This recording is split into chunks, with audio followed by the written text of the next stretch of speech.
Hey everyone, Josh here with Fresh Start Customs, and today we're going to be building this Christmas box. What it's going to do is it's going to work like that sliding box that I had earlier, but when you slide off the top, it's going to reveal the imagery inside, this triple layer design, technically 4 layers if you count the back. So we're going to go ahead and get started. I'm going to show you how to build this, and we're going to get started with the front piece here. This says Merry Christmas. Obviously, you can just delete Merry Christmas and add what you want if you want to. But we're going to add these feet to the Merry Christmas front here. And what we're going to want to do is you're going to want to make sure that your feet look like this on the bottom. So it's going to be pointing to the left of the box. So to ensure this, you can just twist it with your front here. That way, when you're going to be hammering it down, it'll be pointing right, but then when you flip the design over, it'll be pointing left. So we're going to go ahead and get that in there. Actually looks like it went in pretty decent with my hands, but just to make sure that it goes down, I'm going to hammer it in there. And then you do the same thing with the other one. It'll technically be pointing right now, but when it flips over, it'll be pointing left, like I said earlier. And those will just go in mostly by hand. I like to give it a nice little tap. And if you notice that these start falling off for some reason, if they get looser over time, just add a real small drop of glue underneath and then reapply the feet. And there you go. So your lid is assembled. It's completely flush. As you can see, the 2 dots there on both sides for the feet. And the feet are pointing left. That way it can fall into those little tracks and slide and lock into place flush. So I'm going to set this off to the side for now, and then we'll come back to that later after we assemble the rest of this box here. So what I like to do is I like to assemble the entire back part first, and we're going to leave the top off. So the top, you'll leave that alone. We're going to assemble the bottom and back together. And then you can do whichever way you want. If you want the snowflakes to be on the inside, you can. If you want them to be on the outside, you can. I would recommend on the outside, but you're going to leave the back snowflakes facing you. That way, whenever you lay your designs on, you can see the snowflakes on the inside there. So we're going to go ahead and I'm going to start by putting the bottom on. Now, when this design prints off with the top and bottom, it's going to look like this. And the front part is the actual front of your box. So that's very important that you don't get this mixed up. And it looks identical. I know what you're thinking, Josh, that looks pretty close to the same, but it's not. This side is a little bit bigger of a gap than this side back here. The reason why is those feet have to slide back and forth. It gives you less friction. So just keep track of that whenever it comes off of your table. So we're going to go ahead and assemble this, and since this side is the front, like I was saying, we're going to put the back like this, and then we're going to just push that down and then hammer it into place.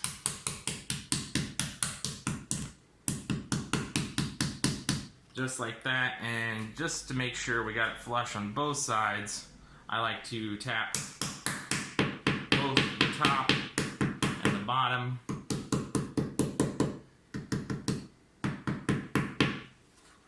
Just like that. And as you can see, I've got the bottom on here attached to the back. So now we're going to do the same for the other sides, and I'll fast forward this for you. And I'm going to keep my snowflakes on the outside.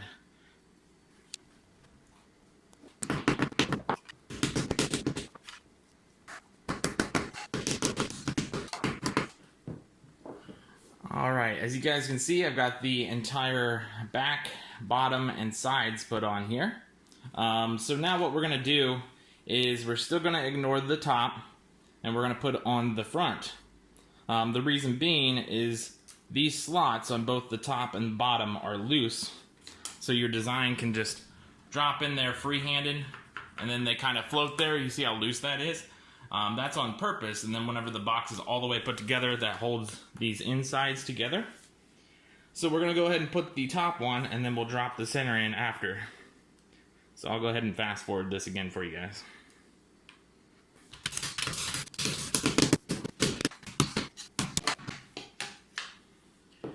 Alright, there you guys have it. So now, the reason why, because a lot of people may ask, well, why did you put the front on after the back instead of starting with the front and vice versa? The reason why I did that is because I have this cutout piece here, and then there's score lines right here. So the likelihoods that you would snap this front piece is more than the back piece.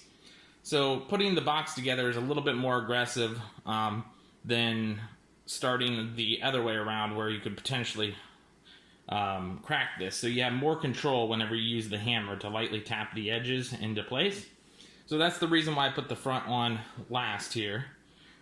So, and then before we get into dropping these into place here, when you're printing this off, be aware that this is a very fragile design. As you can see, these windows are very, very thin, and you can see there, like, these windows are very thin here, and then the actual antlers on the deer are very thin as well. I don't know if I can get, there you go. It's very thin on the antlers as well. So this is a fragile design. You want to be careful with this, and whenever you take the masking tape off of these two pieces in particular, do not use Gorilla Tape, because you could break those fragile pieces. You want to just pull it off by hand and be very careful with it. This is not intended to be played with, it's just intended to be looked at. So with that said, let's go ahead and drop these pieces in. We're going to drop the back piece in first. It's going to be the Santa with the sled. And we're just going to slide that into place. It'll be a little snug. It won't be very tight though. I just made it where it's going to be snug and not jostle around in there. As you can see, we got our Santa in there now. And then we're going to drop in the house. And we're going to do the exact same thing with the house. And just use your finger as a guide there, slide it all the way down, and make sure it falls right into place with the notches down in there. It may take you a little bit of time, especially when you're not looking at this and you're looking at the camera like I am. So let me go ahead and slide this over, and it should fall into place. It's just a matter of finding those holes.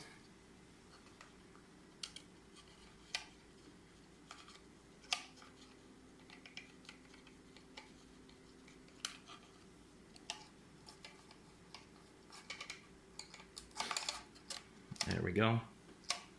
So we got both of those in the holes. This is what it's going to look like.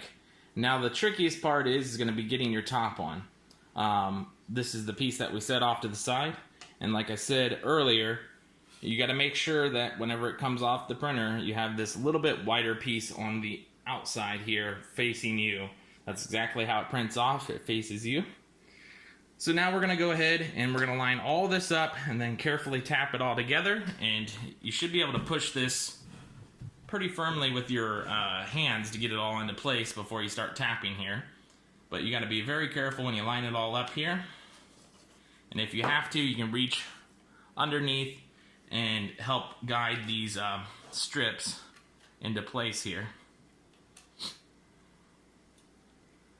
So as you can see, that looks pretty lined up there. So I'm gonna just hold all that into place, and then I'm gonna tap it with my hammer until it goes down into position here.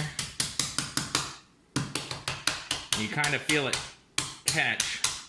If you're holding onto it with your fingers, you'll feel it kind of suck up a little bit because it's gonna be loose on the bottom. And then you just kind of tap it very lightly until it's all into place there.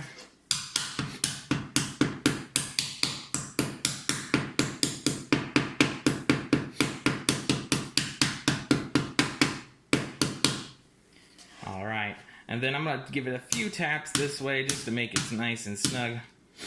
And as you can see, it's completely flush on the top and on the bottom there. And then that is the actual design. Now we'll come back to your top here, and your top will just fit into place here on these slots, and then it'll slide and lock into position just like that. So you got a nice closed box here when you first look at it, and then you'll slide this over, pop it off, and then you got a cool little Christmas scenery box there. So let me get a little bit closer to the camera so you can see the whole thing. You can see Santa, the snow, the tree, and the house. All looks really cool when all put together. And I hope you guys enjoyed the design and the video, and we'll catch you guys next time.